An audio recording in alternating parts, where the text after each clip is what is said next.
July is one of the best times to be out in your garden, enjoying the long summer days whilst doing jobs around the garden that helps your garden thrive.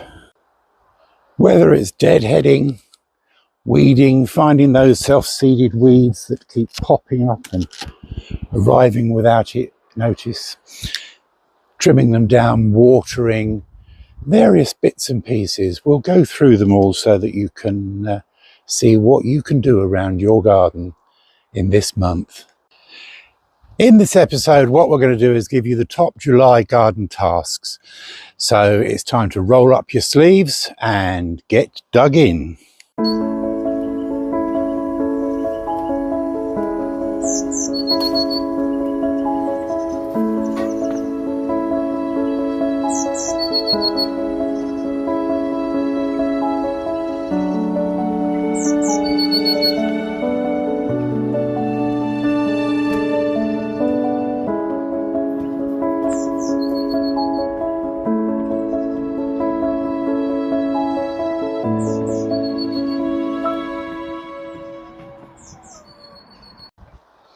One of the first jobs that we need to do on this sunny day is weeding. Now, weeding is quite straightforward. If you didn't plant it and it seeded itself, it's probably going to be a weed. So we have to look out and go looking very carefully to see what we've got that we don't actually want. That would take about a week to grow. So this is why doing your weekly walk around the garden actually works. So you go round all your flower beds and you check every single one of them to make sure that all the weeds are gone and they are not going to be coming back again because you keep pulling them out by the root. Get a trowel, dig them out if they're going to be difficult. One of the next jobs you need to do is to double check all your plants ready for deadheading. So you find that the plant will actually, flower will die down, and what it's doing is all of this is seed. The more seed production goes on within your plants, the less plant you'll get, the less blooms you will get. So make sure that every piece of deadheading is done as often as you can. As you go round the garden, you come to like your roses. Now they will need deadheading, and the way to do that is the rule of 5. So you take your plant seed pod that's growing and you take it down to where you've got 1, 2, 3, 4, 5 leaves, and then you snip it off. That way it carries on blooming. Always take your dead-headed piece of rose and keep it separate, because what you're also doing whilst you are looking for dead flowers or dying late planting is black spot. Now, black spot, as you can see, is something that, I don't know whether you can see that. Yeah, see the little dots all over it. What you've got to do is to get rid of. Now, you can't get rid of it permanently, but what you can do is to find where you've got leaves with the black spot and you chop them off. Now, you then place them in a bucket by themselves out the way, not onto your compost bin. Those can go in the black bin or the green bin. The council can have them. But what you're doing is you're cutting out any leaves that have black spot. Now, this might seem a little bit ruthless, but what it does is it gets rid of the fungus that a black spot is. And then if that leaf was to fall into your compost on your flower bed, then what you're going to have is black spot fungus growing in your flower bed. So you need to keep it under control. Also, whilst you are deadheading, is look for any shoots, etc. on roses that are coming out from the main stem. So all of this is fine because this is a standard rose. But what you don't want is something coming out of the main stem, because that will then turn this standard rose into a bush, and you don't want that with standard roses. So you need to keep them cut back and under control, and that will sort your roses out nicely. Right, now then, this rose has got some dead heads on it, and you need to go down 1, 2, 3, 4, 5, so snip that off. Always making sure that you put anything from the rose in its own little bin and stick it in the communal bin, e.g. the council bin, not into your compost bin. Now, as you can see, there's a lot of spots on these leaves. So what we've got to do is cut out any spots that we've got and dispose of them separately from the rest of your garden waste. So you need to cut out your deadheading bits. There's your 5, so there's that, and there's some more there, so we can cut those off there. There's a few more here with black spot. Black spot is a fungus, so it will spread right through your whole garden if you let it.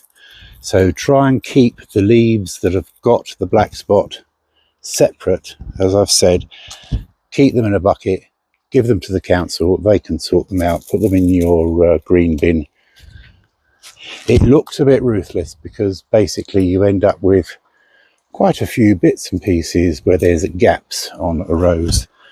You're also going to be looking for dried bits like that, and checking whilst you're at it, check the stem of the rose. Now, checking the stem of the rose, all you've got to do is go down and make sure there's no shoots coming out from the sides. If there is, cut them off. You don't want them, because otherwise they will become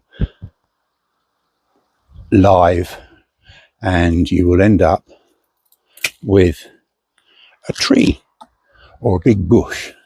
And if you've got a standard rose like this one, basically you just want it to be upright and a big ball of flowers.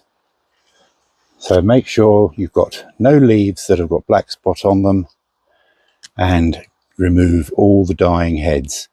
And within a few days, as you can see here, there's more buds coming.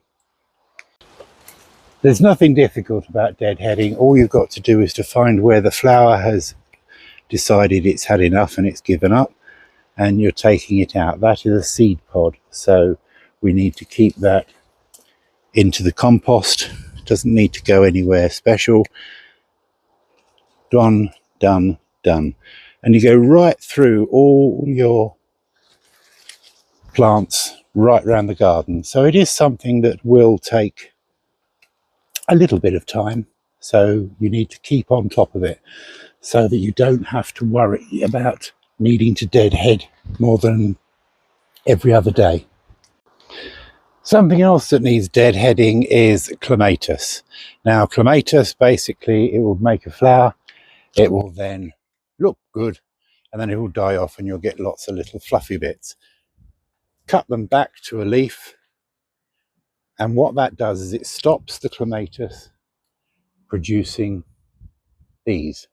These are clematis seeds. If you want to grow clematis from seed, you can, but to put it politely, it's a long process and it's not really worth it. But what you're looking at is trying to find where your clematis flower has got a little join. Some people will say this is a little bit over the top, but as you can see, if you snip and get rid all the way around, you could find yourself doing it on a daily basis. You can. There's no real necessary reason for doing it, apart from the fact that the more you cut off, the more flowers you will get.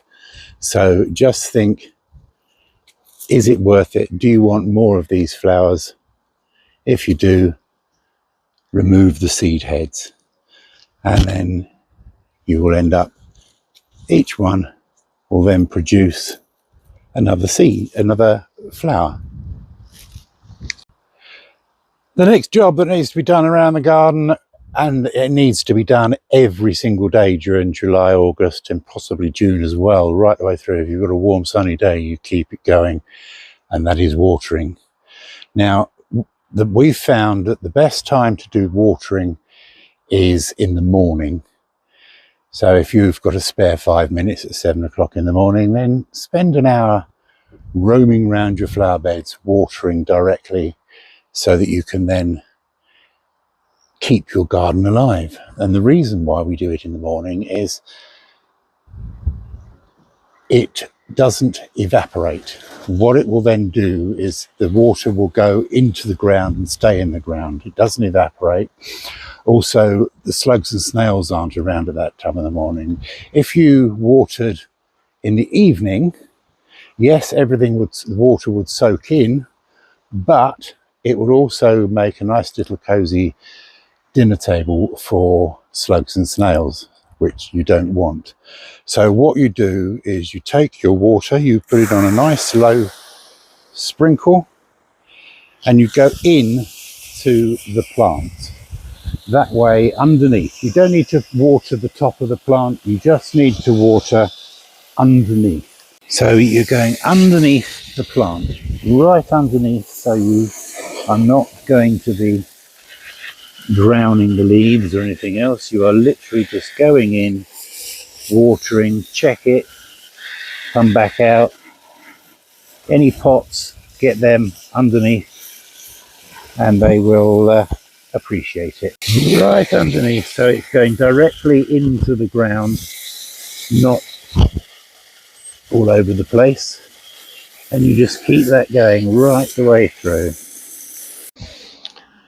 So there you go. Whether or not you are deadheading, watering, looking for infections, weeding, do it every day if you can, or if not, every other day.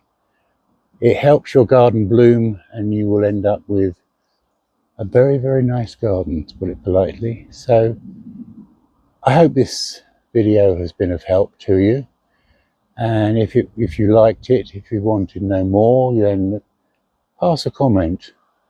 Underneath of this video in the lower section, there is a comment section. And you can also thumbs up if you liked it, and click on subscribe. We have regular videos coming out, helping you out around the garden. We show you what we do. You might find other things you do. If you find that you've watched something in a video and you want to tell us how you do it, put it in comments. It's always helpful. So in the meantime, remember the one thing, keep on growing.